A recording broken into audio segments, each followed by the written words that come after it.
আমার বোন বানাচ্ছে হোয়াইট সস পাস্তা। ফার্স্টে বাটার দিয়ে নিয়েছে 2 থেকে 3 টেবিল চামচের মতো, তারপর এর মধ্যে দিয়েছে আটা, তাই না নাকি ময়দা? ময়দা। কয় টেবিল চামচ দিয়েছে এখানে? 2 টেবিল চামচের মতো ময়দা। এখানে কি চাইলে কি আটা ইউজ করতে পারবে নাকি ময়দা ইউজ করতে হবে? ময়দা ইউজ করতে হবে। এখানে কিন্তু ময়দা ইউজ করতে হবে হোয়াইট সস পাস্তার জন্য।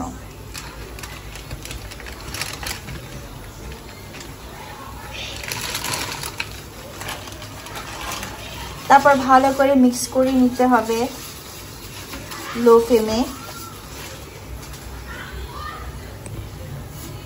এর মধ্যে আবার রসুন দিয়ে দিয়েছে পরিমাণ মতো।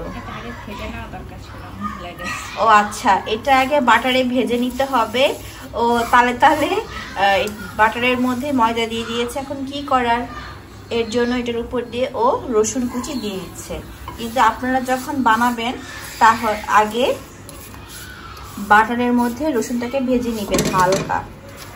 যখন ফ্লেভারটা চলে আসবে রসুনের, তখন আপনারা এটার মধ্যে ময়দা অ্যাড করবেন। ও ভুলে গিয়েছে, তাই এটার উপরেই আর কি রসুন কুচি দিয়ে দিয়েছে। এখানে আমার বোন পাস্তার জন্য ফার্স্টে মাশরুম, চিকেন আর ক্যাপসিকাম ভালো করে রান্না করে নিয়েছে, দেখতে পাচ্ছেন। আর ও ক্যানের মাশরুম ইউজ করেছে। আর এখানে আগে থাকতে ও পাস্তা সিদ্ধ করে রেখেছে, এই দেখেন।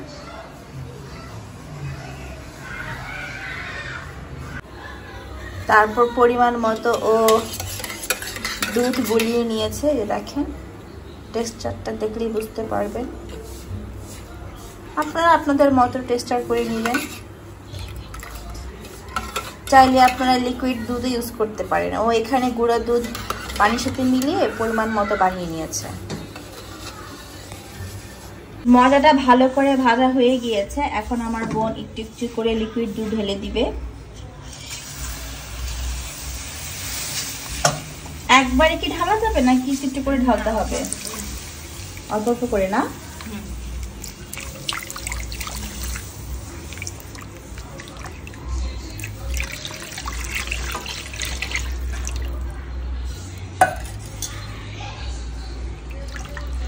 এখন ভালো করে মিক্স করে নিতে হবে।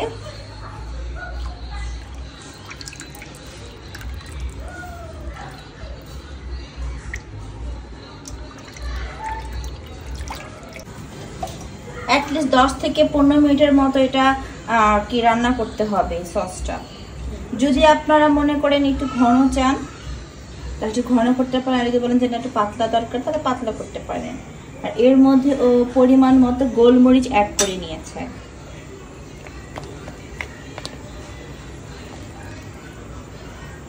এখানে চাইলে কিন্তু আপনারা যে সাদা কালার যে গোলমরিচটা এটা আর কি সেটাও অ্যাড করতে পারেন।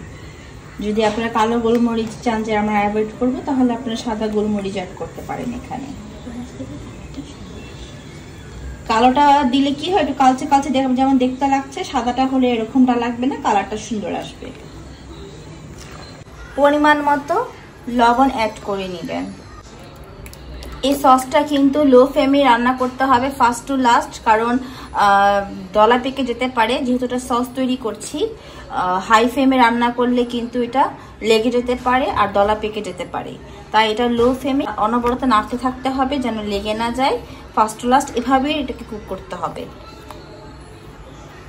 আমাদের সসটা কিন্তু রেডি হয়ে গিয়েছে। এখন এর মধ্যে আমরা এই যে ভেজে রেখেছিল আমার বোন চিকেন, মাশরুম অ্যান্ড ক্যাপসিকাম ঢেলে দিচ্ছে।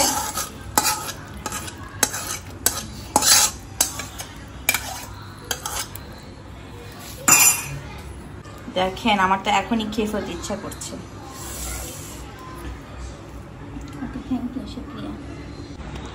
এখন এর মধ্যে স্লাইস স্লাইস করে মজরেলা চিজ দিয়ে দিচ্ছে আমার বোন। শ্রেড করতে কষ্ট লাগে তাই পিস পিস করে দিয়ে দিচ্ছে। দেখেন চিজ, আর দিয়ে দিচ্ছে পরিমাণ মতো অরিগানো। দেখি তো কোনটা ইউজ করছো।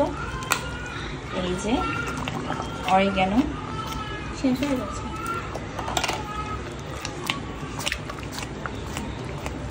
এই তো আমাদের সস রেডি। এখন পাস্তাগুলো ঢেলে দিচ্ছে আমার বোন।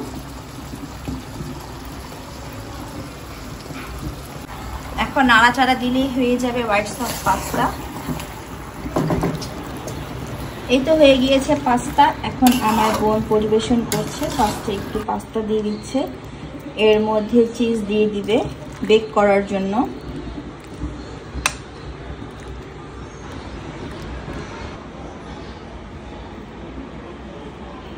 এখন শ্রেড করা চিজ দিয়ে দিচ্ছে এই যে এরকম করে। দেন বেক করলেই হয়ে যাবে আমাদের হোয়াইট সস পাস্তা। কত সহজেই আমার বোন বানিয়ে ফেললো হোয়াইট সস পাস্তা। পাস্তাটা খেতে কিন্তু অনেকই মজা হয়েছিল। অনেক অনেক ধন্যবাদ আমার ছোট বোনকে। রেসিপিটা আপনাদের কাছে কেমন লেগেছে, যদি ভালো লেগে থাকে লাইক কমেন্ট শেয়ার করতে ভুলবেন না। ভালো থাকবেন, সুস্থ থাকবেন। আল্লাহ হাফেজ।